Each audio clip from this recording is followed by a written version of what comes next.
சுதந்திரமான பிளைன்ஃபீல்ட் கிறிஸ்தவ அறிவியல் தேவாலயத்திலிருந்து வாராந்திர பைபிள் பாடத்தை நீங்கள் கேட்கிறீர்கள். அது அமெரிக்காவின் பிளைன்ஃபீல்ட், நியூ ஜெர்சியில் அமைந்துள்ளது. மேலும் தகவலுக்கு எங்கள் வலைத்தளத்தை பார்வையிடவும். www.plainfieldcs.com. இது பாடம் ஞாயிற்றுக்கிழமை டிசம்பர் 8, 2024. தலைப்ப: கடவுள் ஒரே காரணமும் படைப்பாளரும். கோல்டன் உரை. நீதிமொழிகள். கர்த்தர் ஞானத்தினாலே பூமியை அஸ்திபாரப்படுத்தி, புத்தியினாலே வானங்களை ஸ்தாபித்தார். பொறுப்பு ரீதியான வாசிப்பு. சங்கீதம். எங்கள் ஆண்டவராகிய கர்த்தாவே, உம்முடைய நாமம் பூமியெங்கும் எவ்வளவு மேன்மையுள்ளதாயிருக்கிறது. உம்முடைய மகத்துவத்தை வானங்களுக்கு மேலாக வைத்தீர். உமது விரல்களின் கிரியையாகிய உம்முடைய வானங்களையும் நீர் ஸ்தாபித்த சந்திரனையும் நட்சத்திரங்களையும் நான் பார்க்கும்போது, மனுஷனை நீர் நினைக்கிறதற்கும் மனுஷகுமாரனை நீர் விசாரிக்கிறதற்கும் அவன் எம்மாத்திரம் என்கிறேன். நீர் அவனை தேவதூதரிலும் சற்று சிறியவனாக்கினீர், மகிமையினாலும் கனத்தினாலும் அவனை முடிசூட்டினீர். உம்முடைய கரத்தின் கிரியைகளின் மேல் நீர் அவனுக்கு ஆளுகை தந்து, சகலத்தையும் அவனுடைய பாதங்களுக்கு கீழ்ப்படுத்தினீர். பாடம் பிரசங்கம். பைபிளிலிருந்து. சங்கீதம். கர்த்தரை துதியுங்கள், நம்முடைய தேவனை கீர்த்தனம் பண்ணுகிறது நல்லது, துதித்தலே இன்பமும் ஏற்றதுமாயிருக்கிறது. அவர் வானத்தை மேகங்களால் மூடி, பூமிக்கு மழையை ஆயத்தப்படுத்தி மலைகளில் புல்லை முளைப்பிக்கிறார். தமக்கு பயந்து தமது கிருபைக்கு காத்திருக்கிறவர்கள் மேல் கர்த்தர் பிரியமாயிருக்கிறார். பிரசங்கி. ஒவ்வொன்றிற்கும் ஒவ்வொரு காலமுண்டு, வானத்தின் கீழிருக்கிற ஒவ்வொரு காரியத்துக்கும் ஒவ்வொரு சமயமுண்டு. அவர் சகலத்தையும் அதினதின் காலத்திலே நேர்த்தியாகச் செய்திருக்கிறார். உலகத்தையும் அவர்கள் உள்ளத்திலே வைத்திருக்கிறார். ஆதலால் தேவன் ஆதிமுதல் அந்தம் மட்டும் செய்துவரும் கிரியையை மனுஷன் கண்டுபிடியான்.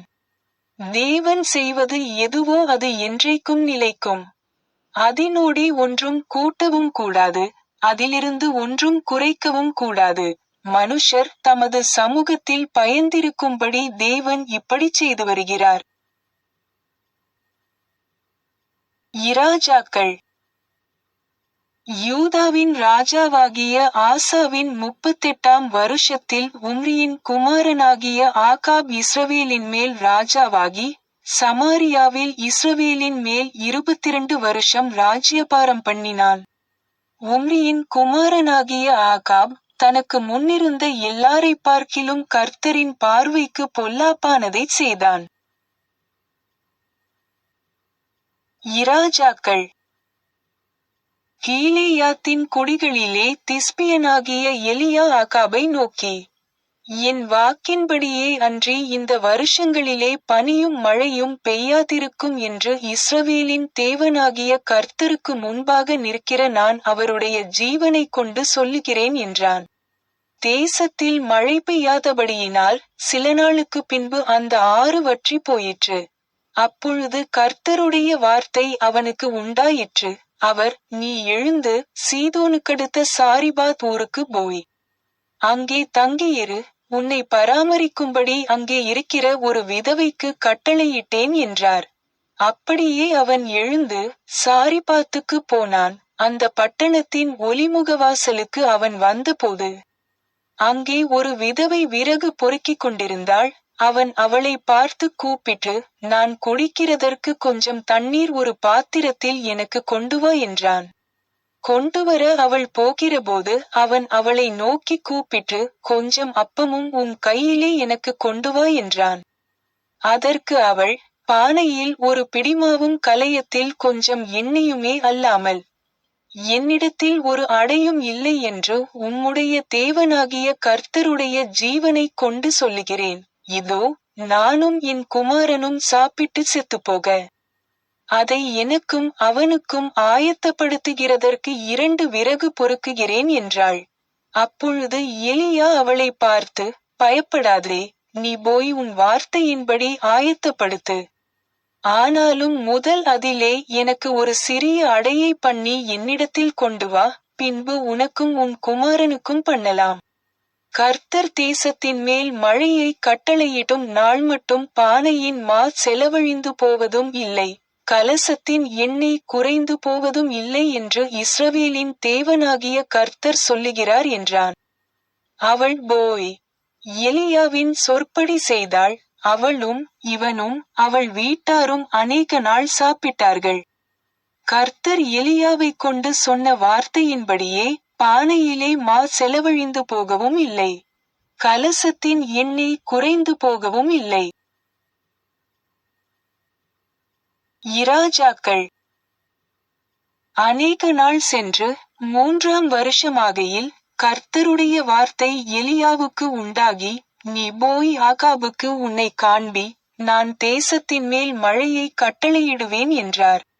அப்பொழுது எலியா ஆகாபுக்கு தன்னை காண்பிக்கப் போனான். பஞ்சமோவெனில் சமாரியாவிலே கொடிதாயிருந்தது. பின்பு எலியா ஆகாபை நோக்கி, நீர் போம், போஜனபானம் பண்ணும், பெருமழையின் இரைச்சல் கேட்கப்படுகிறது என்றான்.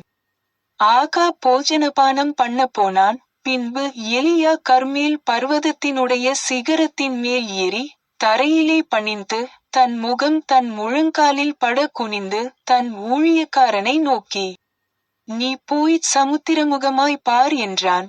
அவன் போய் பார்த்து ஒன்றும் இல்லை என்றான். நீ இன்னும் 7 தரம் போய் பார் என்றான். 7ஆம் தரம் இவன், இதோ, சமுத்திரத்திலிருந்து ஒரு மனுஷனுடைய உள்ளங்கை அத்தனை சிறிய மேகம் எழும்புகிறது என்றான். அப்பொழுது அவன், நீ போய் ஆகாபை நோக்கி, மழை உம்மை தடை செய்யாதபடிக்கு இரதத்தை பூட்டி போய்விடும் என்று சொல் என்றாள்.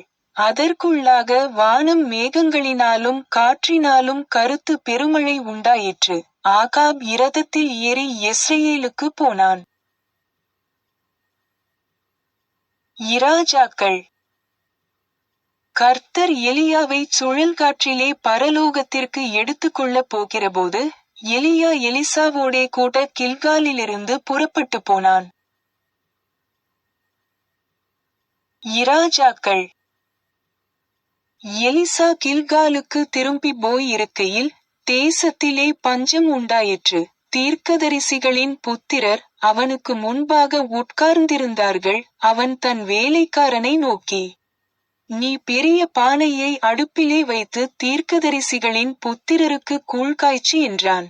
ஒருவன் கீரைகளை பறிக்க வெளியிலே போய் ஒரு பேய்க்கும்மட்டி கொடியைக் கண்டு அதன் காய்களை மடி நிறைய அறுத்து வந்து அவைகளை அறிந்து கூழ்பானையிலே போட்டான். அது இன்னதென்று அவர்களுக்கு தெரியாதிருந்தது. சாப்பிட அதை ஜனங்களுக்கு வார்த்தார்கள்.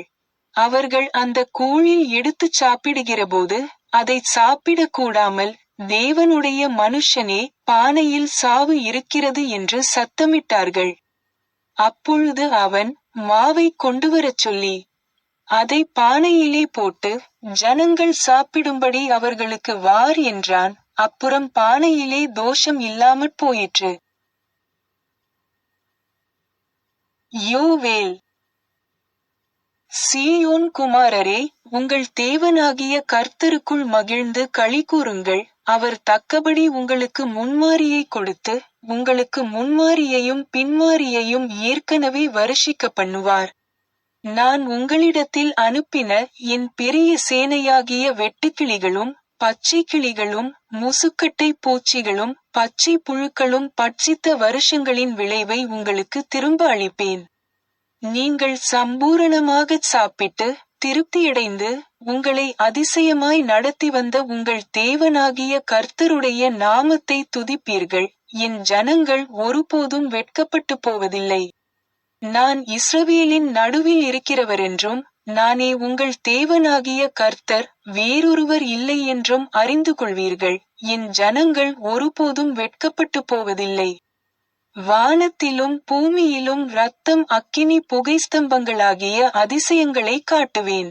அப்பொழுது கர்த்தருடைய நாமத்தை தொழுது கொள்ளுகிறவனெவனோ அவன் இரட்சிக்கப்படுவான். கர்த்தர் சொன்னபடி சீயோன் பர்வதத்திலும் எருசலேமிலும் கர்த்தர் வரவழைக்கும் மீதியாயிருப்பவர்களிடத்திலும் இரட்சிப்பு உண்டாயிருக்கும். மேரி பேக்கர் எட்டி எழுதிய கிறிஸ்டியன் சயின்ஸ் பாடநூல் அறிவியல் மற்றும் ஆரோக்கியத்துடன் கீடூத்தி ஸ்கிரிப்ட்ஸிலிருந்து தொடர்புடைய பத்திகளை படிப்பேன். அறிவியல் மற்றும் ஆரோக்கியம். கடவுளின் பிரபஞ்சத்தில் உள்ள அனைத்தும் அவரை வெளிப்படுத்துகின்றன. அவர் தெய்வீக கொள்கை, அன்பு, உலகளாவிய காரணம், ஒரே படைப்பாளர், வேறு எந்த சுய இருப்பும் இல்லை. அவர் அனைத்தையும் உள்ளடக்கியவர், மேலும் உண்மையான மற்றும் நித்தியமான அனைத்திலும் பிரதிபலிக்கிறார். வேறு எதிலும் இல்லை. அவர் எல்லா இடங்களையும் நிரப்புகிறார், மேலும் எல்லையற்ற ஆவி அல்லது மனதை தவிர அத்தகைய சர்வவியாபி மற்றும் தனித்துவத்தை கற்பனை செய்வது சாத்தியமில்லை. மனிதன் கடவுளின் சக்தியை பிரதிபலிக்கிறான், பூமி மற்றும் அதன் புரவலன்கள் மீது ஆதிக்கம் செலுத்துகிறான். ஆரம்பம் முதல் இறுதி வரை, வேதாகமத்தில் ஆவியானவர் மனம், பொருளின் மீது பெற்ற வெற்றியின் பதிவுகள் நிறைந்துள்ளன. மனிதர்கள் அற்புதங்கள் என்று அழைத்ததன் மூலம் மோசஸ் மனதின் ஆற்றலை நிரூபித்தார். யோசுவா, எலியா, எலிசா ஆகியோரும் அவ்வாறே செய்தனர். கிறிஸ்துவர் அறிவியல் அனைத்து காரணங்களையும் விளைவுகளையும் மனரீதியாக விளக்குகிறது, உடல் அல்ல. தெய்வீக அறிவியலில், மனிதன் உட்பட பிரபஞ்சம் ஆன்மீகமானது, இணக்கமானது மற்றும் நித்தியமானது. பூமியை உருவாக்கும் கலவையான தாதுக்கள் அல்லது திரட்டப்பட்ட பொருட்கள், தொகுதி வெகுஜனங்கள் ஒன்றோடொன்று வைத்திருக்கும் உறவுகள், வான உடல்களின் அளவுகள், தூரங்கள் மற்றும் புரட்சிகள் ஆகியவை உண்மையான முக்கியத்துவம் வாய்ந்தவை அல்ல. அவை அனைத்தும் ஆன்மீகத்திற்கு இடம் கொடுக்க வேண்டும் என்பதை நாம் நினைவில் கொள்ள வேண்டும். மனிதனையும் பிரபஞ்சத்தையும் மீண்டும் ஆவியாக மாற்றுவதன் மூலம் உண்மை. இது செய்யப்படும் விகிதத்தில், மனிதனும் பிரபஞ்சமும் இணக்கமாகவும் நித்தியமாகவும் காணப்படும். பொருள் உணர்வுகள் மற்றும் மனித கருத்துக்கள் ஆன்மீக கருத்துக்களை பொருள் நம்பிக்கைகளாக மொழிபெயர்க்கும், மேலும் எல்லையற்ற கோட்பாட்டிற்கு பதிலாக ஒரு மானுடவியல் கடவுள், வேறுவிதமாக கூறினால், தெய்வீக அன்பு, மழையின் தந்தை, அவர் துளிகளை பெற்றவர். பனி, அவர் அவரது பருவத்தில் மஸ்ஸரோத்தை கொண்டு வருகிறார், மேலும் ஆர்க்டரஸை அவரது மகன்களுடன் வழிநடத்துகிறார். கடவுள் எல்லாவற்றையும் மனதின் மூலமாக படைக்கிறார், பொருள் மூலமாக அல்ல. செடி வளர்கிறது, விதை அல்லது மண்ணால் அல்ல, மாறாக வளர்ச்சி என்பது மனதின் நித்திய ஆணை. மரண எண்ணம் தரையில் விழுகிறது, ஆனால் அழியாத உருவாக்கும் சிந்தனை மேலே இருந்து வருகிறது, கீழே இருந்து அல்ல. மனம் அனைத்தையும் உருவாக்குவதால், குறைந்த சக்தியால் உருவாக்க எதுவும் இல்லை. ஆன்மாவானது மனதின் அறிவியலின் மூலம் செயல்படுகிறது. மனிதனை ஒருபோதும் நிலத்தை உழ வைக்காது, ஆனால் அவனை மண்ணை விட உயர்ந்தவனாக ஆக்குகிறது. ஒரு பொருள் அடிப்படையிலான நம்பிக்கை, அதிலிருந்து அனைத்து பகுத்தறிவுகளும் கழிக்கப்படலாம். மெட்டாபிசிக்கல் அடிப்படையின் யோசனைக்கு மெதுவாக அடிபணிந்து, ஒவ்வொரு விளைவுக்கும் காரணமாகும் பொருளிலிருந்து மனதை நோக்கி பார்க்கிறது. மெட்டீரியலிஸ்டிக் கருதுகோள்கள் மெட்டாபிசிக்ஸ் இறுதிப் போரில் சந்திக்க சவால் விடுகின்றன. இந்த புரட்சி காலத்தில், மேய்ப்பனைப் போல, கவனுடன் பெண் கோலியாத்துடன் போருக்குச் செல்கிறாள். மேலாதிக்கத்திற்கான இந்த இறுதி போராட்டத்தில் அரை மெட்டாபிசிக்கல் அமைப்புகள் அறிவியல் மெட்டாபிசிக்ஸுக்கு கணிசமான உதவியை வழங்கவில்லை. ஏனெனில் அவர்களின் வாதங்கள் பொருள் உணர்வுகளின் தவறான சாட்சியத்தையும் மனதின் உண்மைகளையும் அடிப்படையாக கொண்டவை. இந்த அரை மெட்டாபிசிக்கல் அமைப்புகள் ஒன்று மற்றும் அனைத்து மதச்சார்பற்றவை மற்றும் பாண்டிமோனியத்தின் சுவை தனக்கு எதிராக பிரிக்கப்பட்ட வீடு. வேதம் மிகவும் புனிதமானது. அவர்கள் ஆன்மீக ரீதியில் புரிந்து கொள்ள வேண்டும் என்பதே நமது நோக்கமாக இருக்க வேண்டும், ஏனெனில் இந்த புரிதலால் மட்டுமே உண்மையை பெற முடியும். மனிதன் உட்பட பிரபஞ்சத்தின் உண்மையான கோட்பாடு பொருள் வரலாற்றில் இல்லை, ஆனால் ஆன்மீக வளர்ச்சியில் உள்ளது. ஈர்க்கப்பட்ட சிந்தனை பிரபஞ்சத்தின் பொருள், சிற்றின்பம் மற்றும் மரண கோட்பாட்டை விட்டுவிட்டு ஆன்மீக மற்றும் அழியாததை ஏற்றுக்கொள்கிறது. அன்பு தன்னலமற்ற தன்மையால் துவண்டு அழகிலும் ஒளியிலும் அனைவரையும் குளிப்பாட்டுகிறது. சாந்த குணம் உள்ளவர்கள் பூமியை சுதந்தரித்துக் கொள்வார்கள் என்று நம் கால்களுக்கு கீழே உள்ள புல் மௌனமாகச் சொல்லுகிறது. அடக்கமான அர்புடஸ் அவளுடைய இனிமையான சுவாசத்தை சொர்க்கத்திற்கு அனுப்புகிறது. பெரிய பாறை நிழலையும் தங்குமிடத்தையும் தருகிறது. சூரிய ஒளி தேவாலய குவிமாடத்திலிருந்து ஒளிர்கிறது, சிறை அறைக்குள் பார்வை செலுத்துகிறது, நோய்வாய்ப்பட்ட அறைக்குள் சறுக்குகிறது, பூவை பிரகாசமாக்குகிறது, நிலப்பரப்பை அழகுபடுத்துகிறது, பூமியை ஆசீர்வதிக்கிறது. மனிதன் அவனுடைய சாயலில் படைக்கப்பட்டான், பூமி முழுவதிலும் கடவுளின் ஆதிக்கத்தை உடையவன் மற்றும் பிரதிபலிக்கிறான். நேரம் மற்றும் அலை, குளிர் மற்றும் வெப்பம், அட்சரேகை மற்றும் தீர்க்கரேகை ஆகியவற்றின் மாற்றங்களுடன் பருவங்கள் வந்து போகும்.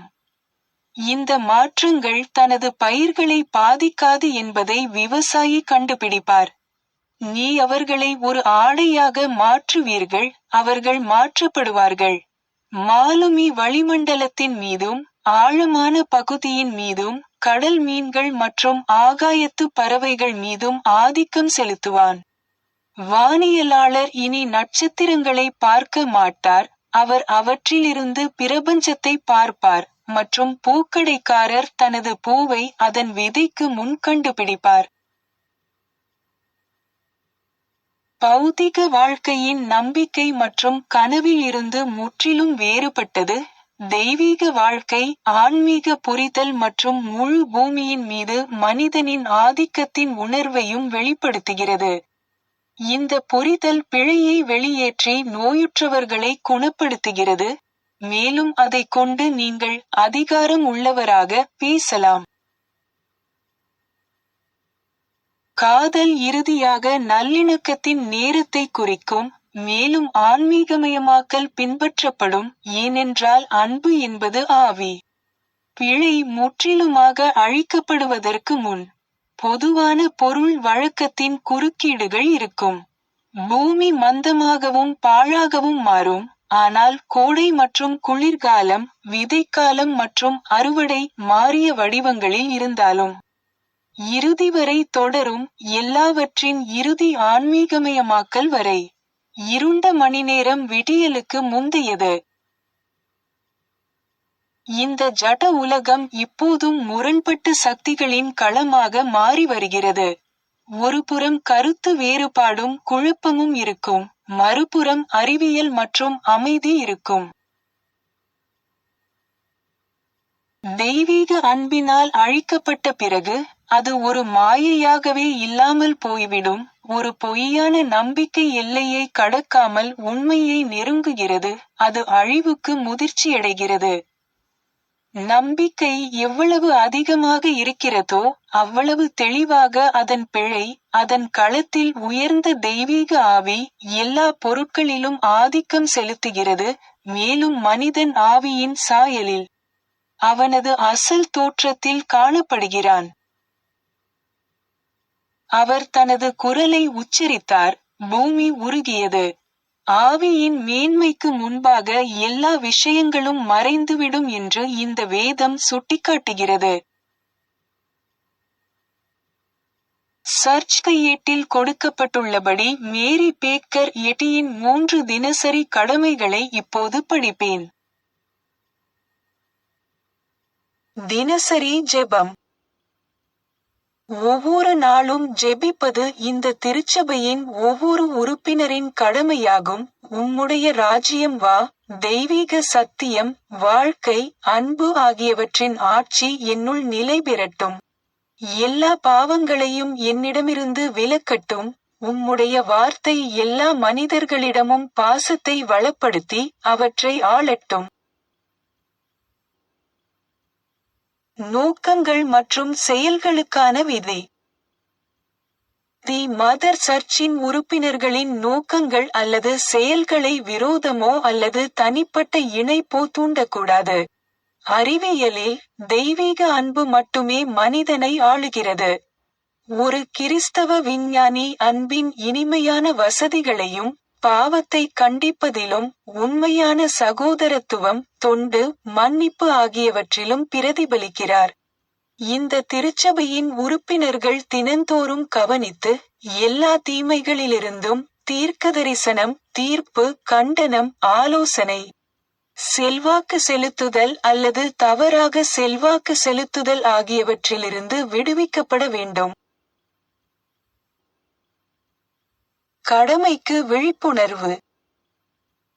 ஆக்கிரமிப்பு மனநல ஆலோசனைகளுக்கு எதிராக தினமும் தன்னை தற்காத்துக் கொள்வது இந்த திருச்சபையின் ஒவ்வொரு உறுப்பினரின் கடமையாகும். மேலும் கடவுளுக்கும், அவரது தலைவருக்கும், மனிதகுலத்திற்கும் அவர் செய்ய வேண்டிய கடமையை மறக்கவோ புறக்கணிக்கவோ கூடாது. அவருடைய கிரியைகளால் அவர் நியாயந்தீர்க்கப்படுவார், நியாயப்படுத்தப்படுவார் அல்லது கண்டிக்கப்படுவார்.